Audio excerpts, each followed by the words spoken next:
the camera doesn't like capture the fact that one of my cats is snoring in the background, because I can hear it. But hopefully the camera can. Didn't I make you laugh? Didn't I make you smile? Hi friends, it's Rory, and today we're in my kitchen. So today I'm doing the, what's it called? Books and Bakes book tag by Life is a Page Turner. And I am so excited. So I love baking. Baking is one of my favorite things ever. I found out that my roommate had a KitchenAid and I was willing to move in with her in a second. That's not true.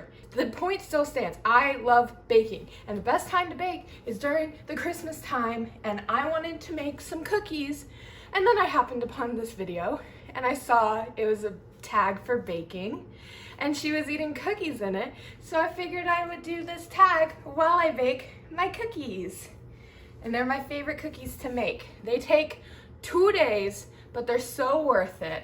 Now the recipe that I follow is one that I found on Tasty, and it's so good. I'm gonna link both the video and the recipe in my description. So while I'm getting all of the stuff together to do that, let's get started on the tag.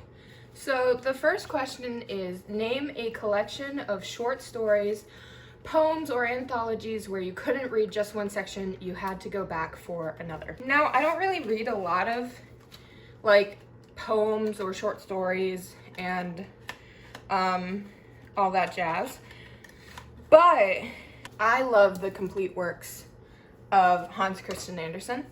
I actually have a really nice copy of his works that I keep around. If anyone watched my video where I sew my nieces and nephews' Halloween outfits while I talk about my favorite fairy tales and fairy tale adaptations, I mentioned that my favorite fairy tale is a Hans Christian Andersen one. That's the 12 Swans or the 9 Swans. It's different things. I think it's 12 Swans in my copy. But I'm just a huge fan in general of his fairy tales. I don't read them a lot, but whenever I do, I cannot just read one. I bring them out and I read at least 4. Get off the table, Thor. Okay, the next question is lemon pound cake. Name a book that has 400 pages or more that you consider a comfort read and a classic. How many pages does the host have? It's a pretty long book, so it probably has more than 400 pages. Watch it have like 380 and I'm gonna end up like looking like a fool. The host is a book I come back to often because I actually love it. I love the characters, I love the story. And for a while, I would just pretend it wasn't written by Stephanie Meyer, but now I'm older and I realize that the reason I hated Stephanie Meyer was because of internalized misogyny from my youth. So the answer is The Host by Stephanie Meyer. Red Velvet Cake. Name a book that you thought was one thing, but ended up being something completely different. Ooh. Do we want to pull out my nemesis? No, not the one yeah, I'm gonna do this. So there's a book called Draw the Line. I don't know who it's by. I'm gonna put the name down below. And I bought it on, I didn't buy a physical copy. I bought it on Kindle. And it pains me to this day that I bought this book. The description of it was that it was a boy who is gay, and he witnesses a hate crime in his town, and he draws comics, so he starts to use his comic to basically rebel against the hate that he sees. And it was not that. It's been a couple years, and so the details are fuzzy for me, but I think that it was like maybe a fifth of the comic being used to go against the hate crime that happens. And it was like, the rest of it was just stupid, immature, awful people being mad at each other. And the main character, who is awful and stupid, just like freaking trying to get together with this guy that was too good for him, honestly. And I gave that book a 1 star. I also thought that there would be more bits of the comic in it, and there was like 10 pages at most throughout the entire thing. And I hated that book. I hated that book so much I was texting my friend like Goodread reviews, like 5-star Goodread reviews, being like, are we reading the same book? I screenshot parts of that book because I was like, how do people like this? I hated that book. Okay, next, ironically enough, is chocolate chip cookie dough. So name a book or a book series that you can read over and over again even though you know it's bad for you. The All for the Game series, like, in my head, I know this is not a great book series. It's got a lot of bad things in it. But I could read that book series every month and be happy. Like, my roommate is currently reading it right now, and she's loving it. And it makes me want to reread it because I love it so much. And I know it's bad for me, and as I've said before, I know it's trash, but I'm trash for it. My favorite thing about watching baking stuff is that their presentation is always just like so clean and like never dirty, and I get flour all over the place and I don't understand the difference in what they're doing to what I'm doing. Well, one difference is that they probably aren't like just taking flour out of a bag like I am. They're probably like putting it in some fancy thing so they can cleanly scoop. But even then, I always end up like getting a mess. Okay, next question is apple pie a la mode. Name a book that was really good but could have been better with a little bit of ice cream. Maybe Spin the Dawn? Yeah, because like I really like Spin the Dawn, but one thing that I had to say about Spin the Dawn was that I wish I knew more about the religion that they're following is, and like more about kind of like the stories, like because one of the things that they have to do is they have to make these 3 legendary dresses, and it tells the story of it, but it doesn't really say any context for that, and so as a result it gets a little bit confusing. So yeah, probably Spin the Dawn. Next up, gingerbread cookies. Do you like your gingerbread cookies crunchy or soft? That will change up the question. I am a soft cookie person. I want all of my cookies to be soft. Crunchy cookies make my teeth hurt. So, let's see. If you like your cookies soft, name a book that was squishy in the middle, but the beginning and end were really good. I'm assuming squishy here means like in the middle. Maybe I'm just naming books that I read last month. But the Tudor King? Or the Boleyn King, that's the name of it. Because, like I said in my monthly wrap-up, I didn't enjoy the book. I gave it 2 stars.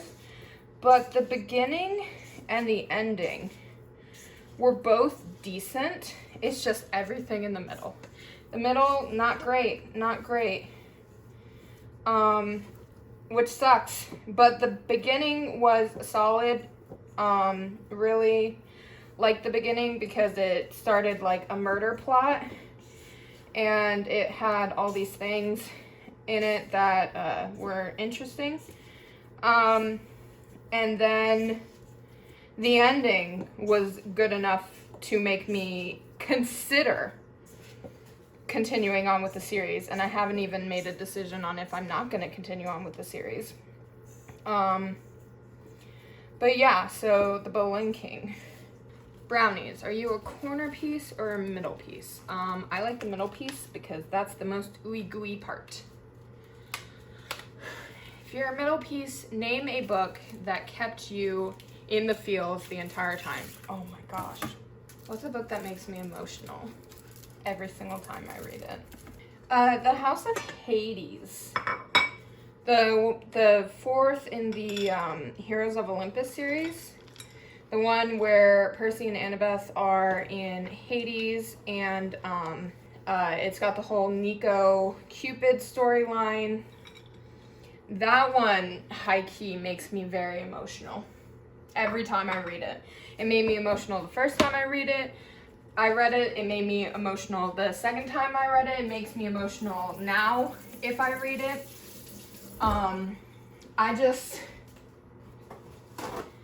The issue with that is I feel Nico's my baby. He's my precious emo baby. And Percy and Annabeth just like being trapped, but also like talking about how they want a future together. I'm gonna get emotional right now. It hurts a lot, and the whole Cupid scene, oh god, I'm a mess whenever I get to that part, because like it's really emotional when you're like a young queer person who was in the closet like I was, to just like read the scene of this young queer person just like being outed, and just the way that Jason, which don't even get me started on Jason, I'm still not over it, but the way that Jason just like is there for him and is like, you don't have to tell me, even though Cupid is literally screaming at him to tell him. It's just, oh, it gets me every freaking time. I love him so much. The House of Hades, man, it makes me feel things. It makes me feel a lot of things. Chocolate chunks. Up next, we have birthday cake. Name a book series or an author that you feel like keeps coming out with a book, short story, or novella every year. I mean, Cassandra Clare? Like, I'm not even the biggest Cassandra Clare fan. I do enjoy the Shadowhunter series. Tessa, Will, and Jem are like one of my favorite ships of all time. I ship them as an OT3. They are all in love. They're together. They love each other. No one can ever tell me wrong. Yeah, she's released 2 books this year. And it feels like at least once a year, she's out there either with a book that she wrote or a book that she was involved with.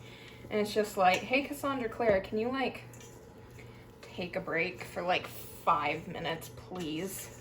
And carrot cake. I hate carrot cake. But carrot cake. Name a book that sounds healthy for you, but ended up being unhealthy either with content or it put you in a reading slump. Girl Made of Stars by Ashley Herring Blake. Girl Made of Stars has been one of my favorite books that I've read all year, but it's very heavy content. It's very hard to get through, and I was in a reading slump after it for like a good 2 weeks. I cried so hard I thought I was having a panic attack after reading that book. So it is very is very hard to get through, and it put me in a reading slump. It's unhealthy in the fact that it caused me to feel so many emotions that I just couldn't read after that for a while. Number 10, tag some friends you would love to share some baked goods with. My roommates are gonna have these cookies with me, but they don't have channels. So I guess I will tag Laurel. She's one of the first, I'm gonna call her my friend even though we barely talk. She's one of my first friends I made on Booktube. We follow each other, and I've mentioned her in a couple of my videos, and I genuinely love her. I love all of the videos that she's done, and she's 10 out of 10 great, so I'm gonna tag her. And yeah, that's it. So these are my cookies that I made. Now they have to sit in the freezer for 2 days so that they can meld together and be beautiful. I'll probably post pictures of them when I post this video. And they smell so good. This has been another video. I hope that you enjoyed it. I hope that you have a great rest of your day. And as always, there's a link in the description to where you can register to vote. Yes, register to vote. Make your voice heard in your state, local, and federal elections because they're coming up on us soon. In the meantime, have a great rest of your day. Bye, guys.